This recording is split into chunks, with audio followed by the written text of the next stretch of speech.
আজকে আমরা দেখব কিভাবে VLOOKUP এর মাধ্যমে এক শীট থেকে অন্য শীটে ডাটা ট্রান্সফার করা যায়। তো সেক্ষেত্রে আমরা ফার্স্টে দুটি শীট ওপেন করলাম। একটা হচ্ছে এই ট্রেনিং শীট থেকে শীটে আমরা এই আইডি নাম্বারগুলোর এগেনস্টে নাম, ফোন নাম্বার, টোটাল নাম্বারগুলি নিয়ে আসব এই সোর্স ফাইলে আমাদের যে এগুলি আছে এগুলি, যাতে আমরা VLOOKUP এর মাধ্যমে নিয়ে আসবো। তো ফার্স্টে আমাদের ইকুয়েশন টাইপ করতে হবে। ইকুয়েশন টাইপ করার জন্য আমরা এইখানে নিয়ে আসবো, এই কলামের এই ঘরে। তো আমরা বি থেকে নিয়ে আসবো, তাহলে ইকুয়াল টু VLOOKUP, VLOO, এই দেখেন চলে আসছে VLOOKUP। তো আমরা এই আইডি নাম্বার রেঞ্জটি নিয়ে আসবো। এখানে আমরা ক্লিক করলাম, এখানে আমাদের এখানে চলে আসছে A3। তো ইকুয়েশনের কমা এটা আমাদেরকে দিতে হবে। তারপর আমরা চলে যাব যে শীট থেকে আমরা নিয়ে আসব সেই শীটে। আমরা চলে গেলাম সোর্স ফাইলে, সোর্স ফাইল। আমরা এই টেবিল থেকে ডাটা নিব। তো এই টেবিলটা আমরা পুরাটা সিলেক্ট করে দিলাম। সিলেক্ট করে দেওয়ার পরে আরেকটা ইকুয়েশনে কমা দিতে হবে।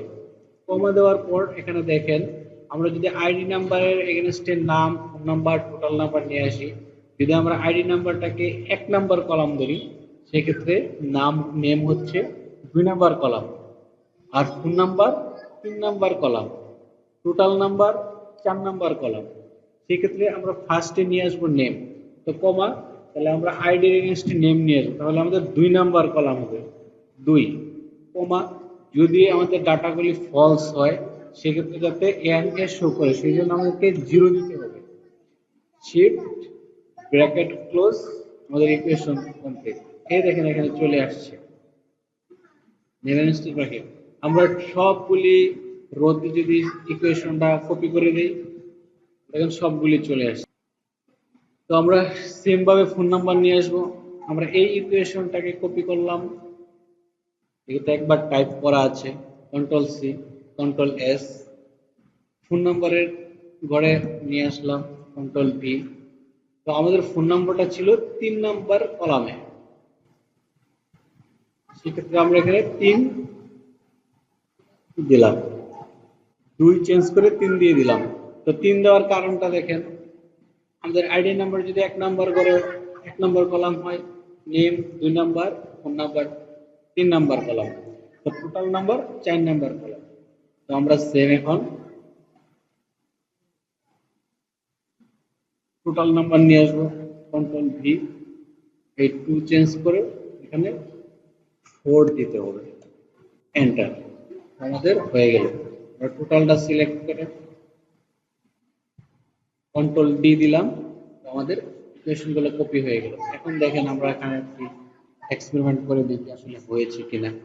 তো আমরা যদি এই 2 নাম্বার আইডিটাকে চেঞ্জ করে এখানে একটা 0 দিয়ে দিই, সেক্ষেত্রে দেখেন এনএ চলে আসছে। তো আমরা যদি সেম রাখি, 1 এর সাথে 2 এর সাথে 1 সেম আসছে। 3 নাম্বারে কি রিফাত সি, তো আমরা যদি এটাকে ডুপ্লিকেট করে দেই, সেম আসছে। তো আমাদের এটার কার্যকারিতা কি, ডিলিট করে দিলাম। এই শীটটা যদি আমরা রেডি রাখি, আমাদেরকে যে কোনো 5টা আইডি দিয়ে তাদের ইনফরমেশন তার সাথে শেয়ার করতে হবে। সেক্ষেত্রে আমরা যদি এই মাঝখান থেকে 5টা আইডি নিয়ে নিলাম, নিয়ে সোর্স দেখেন আমাদের ডাটা চলে আসছে। ধন্যবাদ সবাইকে আমাদের সাথে থাকার